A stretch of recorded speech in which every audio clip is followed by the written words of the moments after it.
Bismillahirrahmanirrahim. Students, today we are going to start a new topic. In fact, a very, very important topic that is rules of inference. In short, I will call it ROI. By definition, rules of inference are the templates for constructing valid arguments. Rules of inference are themselves the valid arguments.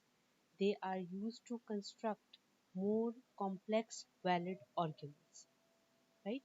So, the main task or main concept behind rules of inference is the task of deriving conclusions from evidences, or you can say logical deductions, right?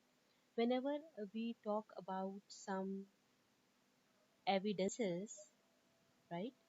So, evidences are some known facts that are given to us, and we call these evidences as premises, right? What are in fact premises? Premises are some known facts that are given to us, and from these facts, from these known evidences, from these known statements, we are going to deduce, we are going to conclude, or we are going to infer that what will be the final result, whether it is going to be true or it is going to be false. Not necessarily that is you are going to have a result either in the form of a true state or a false state, rather it is also going to give you some sort of conclusion, right और some sort of inference inference किसको कहते हैं result को final decision को final conclusion को ठीक so by premises we means some known facts कुछ ऐसे फैक्ट्स जो हमें गिवन हैं और उन फैक्ट्स को उन सारी चीज़ों को यूज़ करते हुए and applying some known rules of inference हम फाइनली एक कंक्लूजन डिराइव करते हैं ठीक and these rules of inference are very very important while you are going to make certain softwares or in artificial intelligence and whenever you are working in a scenario where you are given certain clues and out of these clues you have to find out what will be the end result. So rules of inference are going to be very much helpful, and basically we use rules of inference in logical reasoning, right? Let me first familiar you people with a concept that is in fact premises and how we are going to write these premises or known facts in symbolic form, right? Let me give you an example against it. For example, if I may write that if you have a password,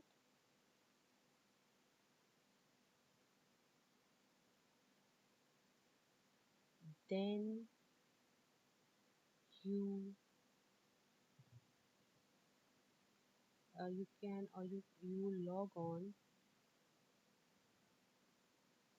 to the system.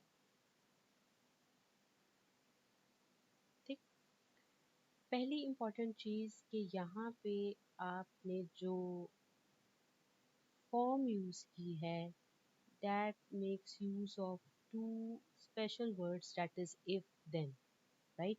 And whenever we go for if then, it means we are talking about implication, that one thing implies the other thing.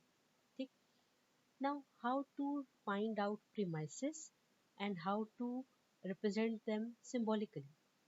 Symbolically का मतलब है हमने उसके against कोई ना कोई variable use करना है ठीक सो इस स्टेटमेंट में जब आपके पास लिखा हुआ है कि if you have a password then you log on to system ठीक इसमें जो प्रीमाइसेस हैं यानी नोन फैक्ट है ठीक या एक स्टेटमेंट है वो हमारे पास क्या है यू हैव अ पासवर्ड इसको मैं एक स्टेटमेंट कह सकती हूँ इसी तरह you log on to the system इसको मैं एक नोन फैक्ट कह सकती हूँ और इस नोन फैक्ट को हम कहते हैं प्रीमाइस ठीक उसको डिनोट करने के लिए मैं इसको कह सकती हूँ P और इसको मैं कह सकती हूँ Q. Instead of writing the whole lengthy sentence, we just write P and Q. Because mostly जब हम सॉफ्टवेयर्स पे काम कर रहे होते हैं या हम आर्टिफिशियल इंटेलिजेंस पे काम कर रहे होते हैं, तो computer systems basically they are going to work on variables. तो बैकग्राउंड में हमारे एक रियल टाइम सिनेरियो चल रहा होता है, that is a real life scenario, जिसमें आपके पास एक नोन कोई स्टेटमेंट आ जाती है. लेकिन while representing it in a mathematical domain, while representing in the domain of a software, we are mostly going for variables.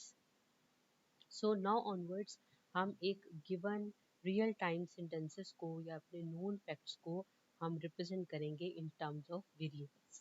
ठीक है, बैकग्राउंड में वही सब कुछ हो रहा होगा, लेकिन हम अपनी इजीनेस के लिए उसको कुछ नोन वेरिएबल्स के साथ रिप्रेजेंट करेंगे. तो अब अगर मैं इस स्टेटमेंट को सिंबॉलिक फॉर्म में लिखूं तो मैं क्या लिखूंगी? देखिए, if P then Q. So a very short, handy and compact form will be P implies Q. ठीक. और अगर मैंने इसको रीड करना हो तो मैं क्या बोलूंगी? If P then Q. और अगर मैं P और Q की सब्स्टिट्यूशन में जाऊं तो मैं स्ट्रेट अवे कह सकती हूँ कि if you have a password then you log on to the system. क्योंकि मुझे पता है कि P का मतलब क्या है, you have a password. Q का मतलब क्या है, you log on to the system. ठीक. इसी तरह एक और एग्जांपल देख लेते हैं. For example,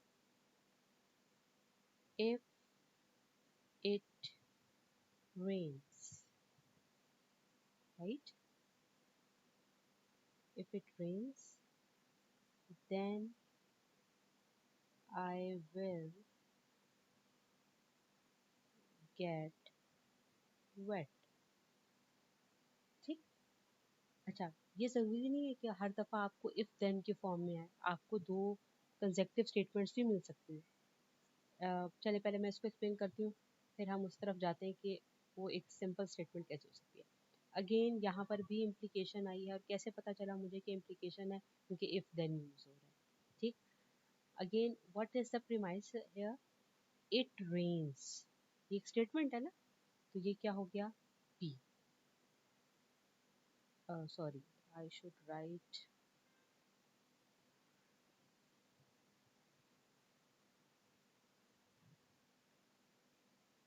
I will get, right? Okay, ji. So the others, the next premise can be I will get wet. This can be my Q. So again, one is dependent on the other. So symbolically we write P implies Q. That is, if it rains, then I will get wet. ठीक. अच्छा, एक और form क्या हो सकती है?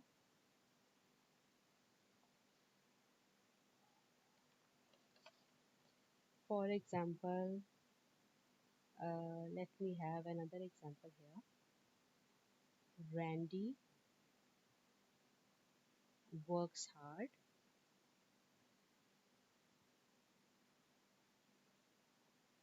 ठीक. If Randy works hard, then he is a dull boy. ठीक. अब देखिए यहाँ पर मेरे पास डिफरेंट स्टेटमेंट्स हैं. ठीक है. How I am going to denote, or how I'm going to find the premises out of the given situation.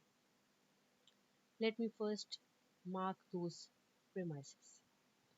एक जो क्लियर कट आपके सामने है वो है Randy works hard. That is a simple statement जो कि कंडीशनल स्टेटमेंट नहीं है. इफ एल्स इसमें इफ देन नहीं आ रहा है इसमें. ठीक है. सो रैंडी वर्क्स हार्ड ये एक नोन फैक्ट है, तो इसको चले हम कह देते हैं पी. अब देखें इसको गौर से. If Randy works hard then he is a dull boy. Randy works hard already एक स्टेटमेंट हम देख चुके. जिसको हमने डिनोट कर दिया P से, वही प्रीमाइस अब एक कंडीशनल स्टेटमेंट में यूज हो रहा है, ठीक है, एक इम्प्लीकेशन में यूज हो रहा है। सो अगेन इसको मैं सेपरेट प्रीमाइस नहीं कहूंगी, ये वही P ही है लेकिन अब एक कंडीशनल स्टेटमेंट में आया। Another statement can be what, then के बाद क्या लिखा हुआ है, ही इज अ डल बॉय, ठीक है, और इज अ डल बॉय मैं इसको यूं भी कह सकती हूँ। तो is a dull boy is another statement that is Q. So how many premises and facts I am available with this scenario? एक इक्वेशन मेरे पास है P, sorry let me erase it, ठीक, एक स्टेटमेंट मेरे पास क्या है इसमें P, और दूसरी स्टेटमेंट क्या है P implies Q।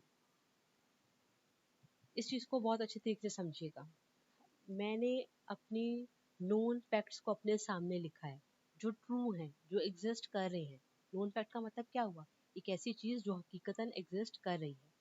आपने उन नोन फैक्ट्स में से किसी भी एक फैक्ट को सॉरी उन सब फैक्ट्स को यूज करते हुए फाइनल कोई कंक्लूजन देना होगा, ठीक है। सो सबसे इम्पोर्टेंट थिंग जो है वो है कि आप पहले अपने नोन फैक्ट्स को फिगर आउट कर लें। So out of these two lines, I am given with two facts. Fact number one P है।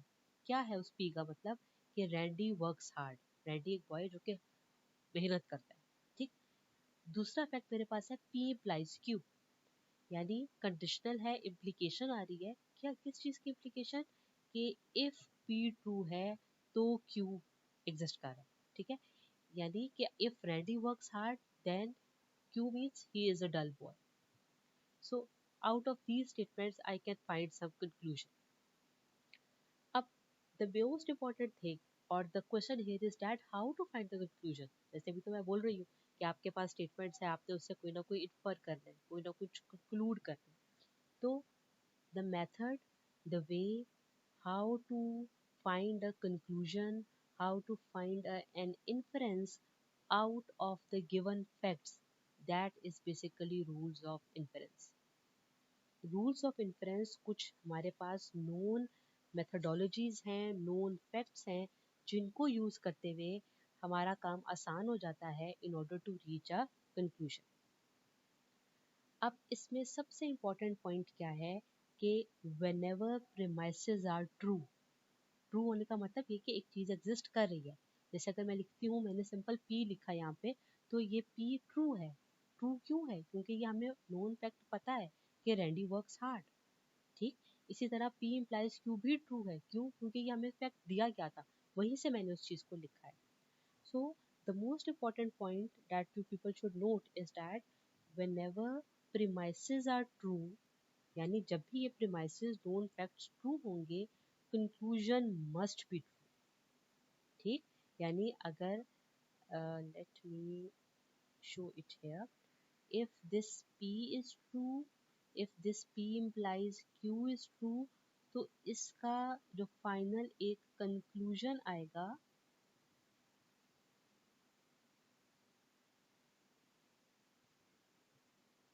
that should be true, that must be true, ठीक। and how to reach to this conclusion, this is by making use of rules of inference, right? So now let's move on to the rules of inference. I'm going to make a table here and we will discuss the rule one by all these rules one by one, and in the next lecture we will see how to apply those rules. ठीक? So first of all I'm going to write the in the first column we will write rule name.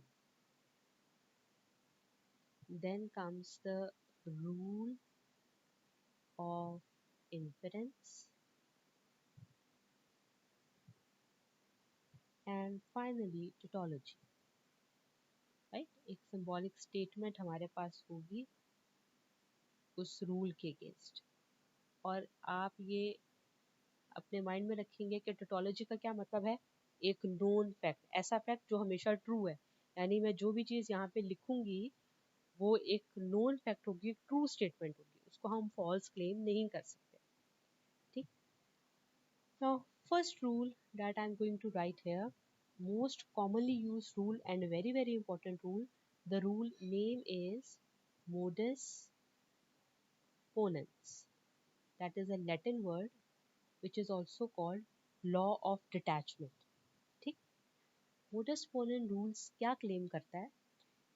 If a premise P is true, and another fact that is given to us is that P implies Q. ठीक? हमारे mostly आप जितने भी rule सीखेंगे वो कोई से दो फैक्ट्स को मिलाकर एक कंक्लूजन निकाल रहे होंगे. ठीक? तो जो मोटस पोनेंट रूल है वो भी दो यहाँ पे फैक्ट्स को यूज करता है. पहला फैक्ट है कि if P is true and P implies Q is true, the final result is that जो थ्री डॉट्स मैंने यहाँ पे यूज किया इसको हम कहते हैं therefore. ठीक? तो हम एक लाइन के बाद नीचे लिखेंगे therefore, यानी ये जो लाइन के नीचे मैंने लिखा होगा ये हमेशा कंक्लूजन होगा. किस चीज का कंक्लूजन? इन दो प्रीमाइसेस का कंक्लूजन, या आप यूँ समझे इन दो गिवन फैक्ट्स का कंक्लूजन. ठीक? सो P is true, P implies Q is true, therefore Q, यानी इसका फाइनली आंसर क्या आया? Q. अगेन इसको समझने से पहले डू कीप इन माइंड कि हमारे गिवन फैक्ट्स भी ट्रू हैं और जो मैंने इसका कंक्लूजन लिखा है उसको भी ट्रू होना चाहिए, यानी मैं ये चीज़ प्रूव कर सकूं कि वाकई इसका फाइनली कंक्लूजन हमारे पास क्यू ही आता है. Now let's see it how it is true. अगर मैं ये कह रही हूँ कि P ट्रू है, ठीक, तो P इम्प्लाइज Q भी ट्रू है. अब अपने माइंड में रखिएगा कि P इम्प्लाइज Q का ट्रूथ टेबल कैसा होता है. ठीक है, P इम्प्लाइज Q ट्रू किस सेंस में होता है? जब ट्रू इम्प्लाइज ट्रू हो, या ट्रू या फॉल्स इम्प्लाइज ट्रू हो, सॉरी फॉल्स इम्प्लाइज फॉल्स हो, या आपके पास ट्रू इम्प्लाइज फॉल्स हो. ऐसा ही है ना? ठीक. अब आपको ये फैक्ट नोन है कि P आपके पास ट्रू है और आपको ये भी पता है कि P इम्प्लाइज Q का स्टेटस भी ट्रू है. तो डेफिनेटली अगर P इम्प्लाइज Q का स्टेटस ट्रू है तो डेफिनेटली आप किस चीज़ के बारे में फॉर श्योर कह सकते हैं कि Q का स्टेटस क्या होगा. ठीक, मे बी ये शायद चीज़ कंफ्यूज आपको कर रही हो. मैं इसका यहाँ पे ट्रूथ टेबल बना देती हूँ so that things may be clear to you people. True, true, true, false, false, true, false, false. I hope अब ये चीज़ क्लियर हो जाएगी. ट्रूथ टेबल का स्टेटस क्या था? यहाँ पे ट्रू है. ट्रू इम्प्लाइज फॉल्स क्या था? False. False implies true, true, और ये भी ट्रू. ठीक. अच्छा, अब इस चीज़ को इससे रिलेट करें. P का स्टेटस क्या गिवन है हमें? ट्रू. ठीक है ना? अब देखिए इस ट्रूथ टेबल में से मैंने कौन से दो स्टेटस देखने हैं? मैंने सिर्फ ये दोनों देखने हैं. इनके साथ मुझे कोई गर्ज नहीं है. क्यों नहीं है? क्योंकि मुझे P का गिवन स्टेटस क्या है? वो ट्रू गिवन है मुझे. ठीक. अब अगर ये ट्रू है तो ट्रू इम्प्लाइज ट्रू, सॉरी, फिर मुझे अब देखना है कि P इम्प्लाइज Q किस स्टेटस के अगेंस्ट ट्रू है. P इम्प्लाइज Q यहाँ पे ट्रू मिल रहा है. इन दोनों केसेस में यहाँ पे तो वो क्या है? फॉल्स है. राइट. सो अगर P भी ट्रू है, P इम्प्लाइज Q भी ट्रू है, तो Q की क्या कंडीशन थी जिसके अगेंस्ट मुझे ये ट्रू मिला था? वो ट्रू कंडीशन थी. That is why I have written the final decision as Q here. So Q is also true. देखिए अगर मैं यहाँ नॉट ऑफ Q लिख दूँ तो नॉट ऑफ Q का क्या मतलब होगा? कि Q का स्टेटस फॉल्स है. फॉल्स के अगेंस्ट तो ये मुझे फॉल्स देगा. ठीक. मैं रिपीट कर रही हूँ. आपके पास दो फैक्ट्स गिवन थे. एक था P, दूसरा था P इम्प्लाइज Q. P हमें पता है, हमें गिवन है कि वो ट्रू है क्योंकि P लिखा हुआ है, नॉट ऑफ P तो नहीं लिखा हुआ. P ट्रू है तो मैं सिर्फ इन दोनों को यहाँ पे देखूंगी. इसके अगेंस्ट मुझे दूसरा फैक्ट क्या गिवन है कि P इम्प्लाइज Q ट्रू है, यानी P इम्प्लाइज Q ट्रू है. मैंने ये वाली स्टेट देख ली. ये भी ट्रू है, ये भी ट्रू है, तो Q का स्टेटस क्या हुआ? ट्रू हुआ. और अगर वो मैं ये स्टेटस देखूं तो यहाँ पे मेरे पास ये गिवन है फॉल्स गिवन है, तो मैं इसको यहाँ पे यूज कर ही नहीं सकती. So what will be the tautology here? The tautology will be, हमें क्या चीज गिवन है? P एंड, एक फैक्ट P और दूसरा फैक्ट कौन सा? P implies Q. P implies Q. अगर हमें P भी गिवन हो और हमें P implies Q भी गिवन हो, और का मतलब एंड, ठीक, तो इसका फाइनल रिजल्ट क्या आएगा? Q आएगा. ठीक, so these are the premises, this is the conclusion, right? ये है प्रीमाइसेस और ये है कंक्लूजन.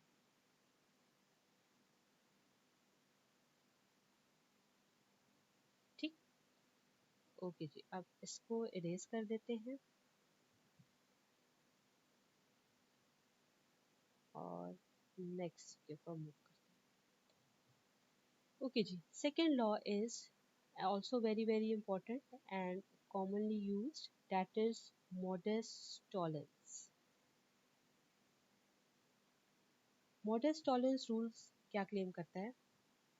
अगर एक फैक्ट हमें गिवन है नॉट ऑफ क्यू, ठीक, and second fact that is given to us is, sorry, P implies Q, what will be the conclusion? ठीक, एक फैक्ट है नॉट ऑफ क्यू, दूसरा है P implies, not of Q is true, P implies Q is true. ठीक, तो final result क्या होगा? Okay जी, again पहले इस चीज को देख लेते हैं कि ये भी हमारे पास ट्रू है, ये भी हमारे पास ट्रू है. अगर ये हमारे पास ट्रू है, ठीक, अब इस इसको गौर से देखिएगा, अगर ये ट्रू है तो यानी मैं किसकी बात कर रही हूँ? नॉट ऑफ क्यू की बात कर रही हूँ. नॉट ऑफ क्यू अगर ट्रू है तो क्यू का स्टेटस अब इटसेल्फ क्या हुआ? फॉल्स हुआ. मैं सिर्फ क्यू की बात कर रही हूँ, नॉट ऑफ क्यू की बात नहीं कर रही. डेफिनेटली क्यू फॉल्स होगा तो नॉट ऑफ क्यू क्या होगा? ट्रू होगा.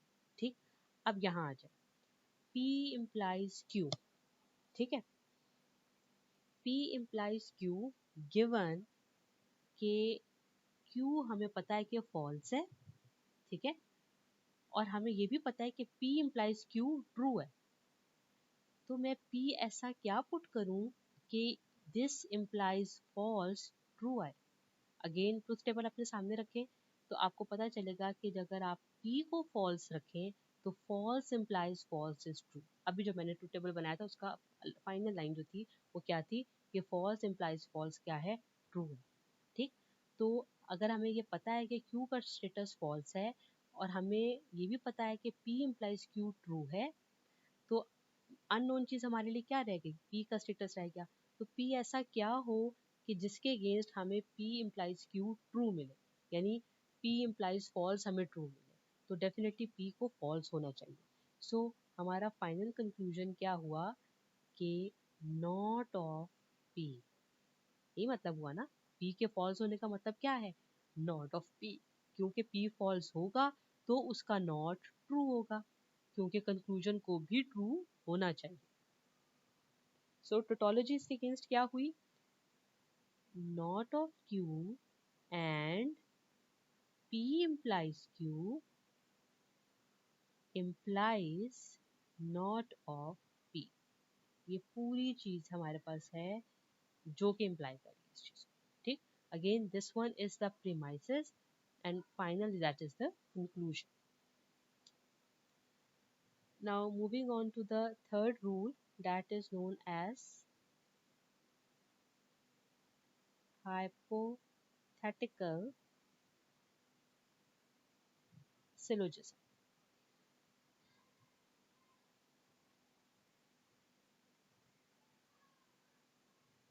Now hypothetical syllogism claims that if we are given with two facts, P implies Q, and another fact, Q implies R. That is, here we have three premises. एक premise P है, दूसरा premise Q है, तीसरा premise R है. ठीक है, और हमें यह पता है कि P implies Q भी ट्रू है, Q implies R भी ट्रू है. So final conclusion will be that is therefore P implies Q. Let me change the color. This is true. ठीक. Q implies R. That is also true. ठीक. तो इसका final conclusion क्या होगा?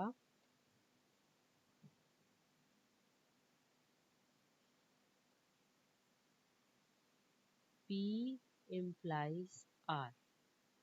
इसको यहीं पे प्रूफ कर लेते हैं. True implies true, definitely true होगा. ठीक.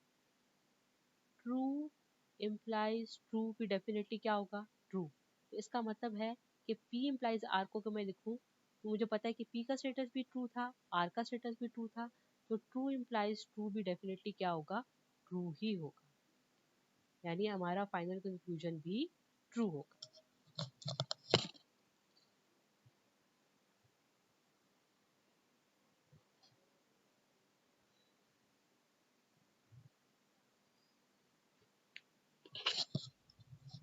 Hope this thing will be clear to you. Now let's write the tautology here. क्या होगी tautology? P implies Q. Sorry, let me change the color. P implies Q and Q implies R. ठीक. This whole thing leads to P implies R. Right? So this is known as hypothetical syllogism. Okay, ji, let's move to the other rules.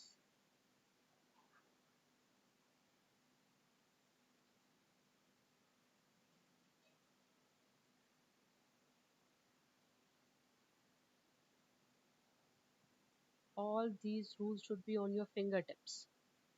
Then you are going to make use of them easily. Next rule is known as disjunctive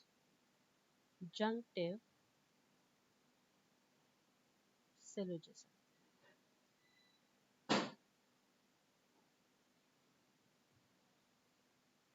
Now this rule claims that P or Q is true. Second fact that is given is not of P. Therefore Q. Now let me explain it. देखिए, एक fact हमें जो given है वो है not of P. ठीक है, यानी ट्रू तो ये भी है, ट्रू ये भी है और डेफिनेटली ये भी है. अब नॉट ऑफ पी ट्रू है. अगर नॉट ऑफ पी ट्रू है, हमें पता है कि नॉट ऑफ पी ट्रू है, तो पी इटसेल्फ क्या है? फॉल्स है. ठीक. अच्छा, अब यहाँ पे है और ऑपरेटर, और ऑपरेटर किसको सर्च करता है? एक सिंगल उसको ट्रू चाहिए. Then the final result will be a tautology that is true. और विद द नोन फैक्ट कि P हमारे पास फॉल्स है, तो Q को क्या होना चाहिए, या Q का स्टेटस फॉर श्योर आप क्या कह सकते हैं कि फाइनल रिजल्ट ट्रू आए?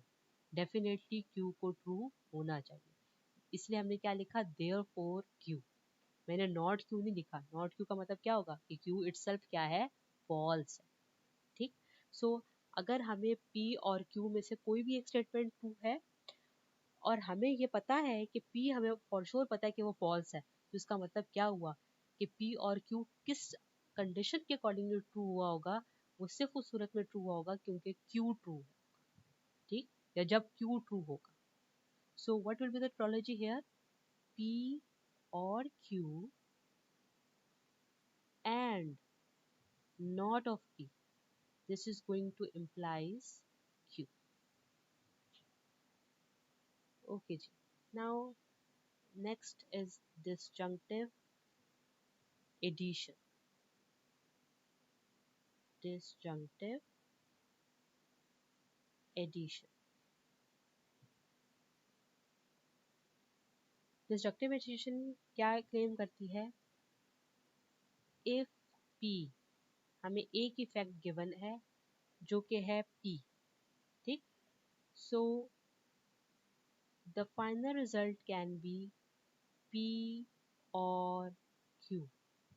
ठीक, this is very very simple in the sense यहाँ पर हमें एक ही स्टेटमेंट गिवन थी, एक ही प्रीमाइस, एक ही फैक्ट गिवन था, और वो था कि P क्या है, वो ट्रू है।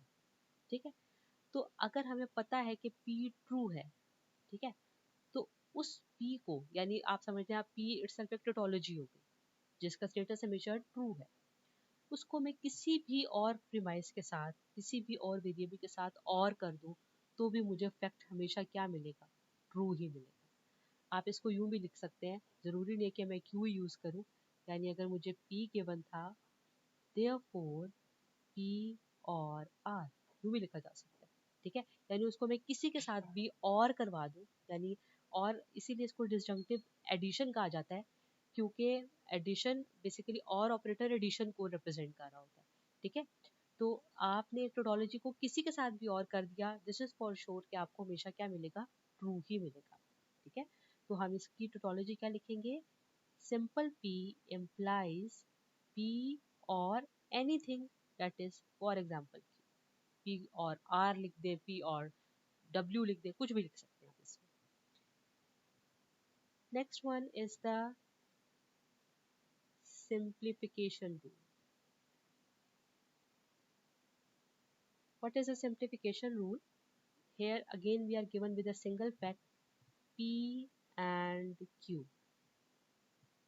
ठीक, अब हमें एक गिवन फैक्ट है कि P and Q, therefore P, इसी का एक और फॉर्म हो सकता है P and Q, therefore Q। ठीक, why this is so? Because P and Q अगर ट्रू है, ठीक, कब P and Q अगर ट्रू है, ठीक है, आप फॉर श्योर कह सकते हैं कि ये सिर्फ उस सूरत में ट्रू हो सकता है जब P भी ट्रू होगा और Q भी ट्रू होगा। तो आप फाइनल कंक्लूजन इजीली कह सकते हैं कि this is for sure that P is true. You can also give a conclusion that this is for sure that Q is true, right. So that is known as simplification, कि आपके पास अगर दो variables का and हो रहा था, उसमें से आप किसी एक का कंक्लूजन के तौर पे यूज कर सकते हैं, because you will be pretty sure about it कि P भी ट्रू है और यहाँ पर Q भी ट्रू है। Now, how I'm going to write it in the form of a tautology? The tautology is that P and Q implies P. You can also write P and Q implies Q, right? Now, coming to the last rule, that is conjunction rule.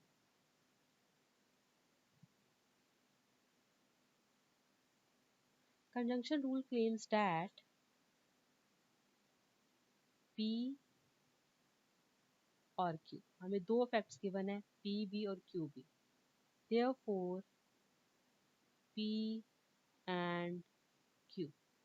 ठीक, कैसे कह सकते हैं, because अगर एक fact था P, premise P था जो कि ट्रू था, एक और फैक्ट था Q, वो भी ट्रू था, तो हम क्या चीज़ कह सकते हैं कि फॉर श्योर वो ट्रू होगी, P and Q will definitely be true. आप ये भी कह सकते हैं कि P और Q भी आप लिखते हैं तो वो भी डेफिनेटली ट्रू होगा। So the tautology here is P and Q, sorry, I have written it small letter,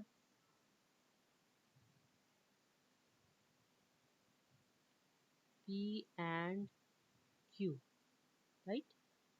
अब इस P को आपने एक सेपरेट स्टेटमेंट देखना है, इस Q को एक सेपरेट स्टेटमेंट देखना है। ऊपर आप देखेंगे मैंने जितने भी दोनों फैक्ट्स यूज किए थे उनको आपस में एंड करवाया था, इसी तरह मैं इन दोनों फैक्ट्स को भी आपस में एंड करवा रही हूँ। So P and Q is going to imply collectively P and Q, right? So these are all the rules of inferences that we are going to make use of in a number of scenarios, in a number of problems where we are given some facts and we have to find a conclusion. तो हम step wise इन rules को apply करते हुए अगर वो वहाँ पे उसके अकॉर्डिंगली फिट इन होते हैं तो जो रूल फिट इन होगा हम उसको यूज करेंगे and then we will come up with a final conclusion. So in the next lecture, next week we are going to solve some problems against it, but before that you people have to thoroughly go through this lecture. These rules should be on your fingertips, otherwise next lecture जहाँ पे हम question solve करेंगे वो चीज़ आपको समझ नहीं आएगी. So again and again do go through these rules and do have a grip on this. Then inshallah the solution of the problems, how to solve them, that will be pretty easy for you people. So I'm going to conclude my lecture here, and inshallah we will start with the problems in the next session. Thank you.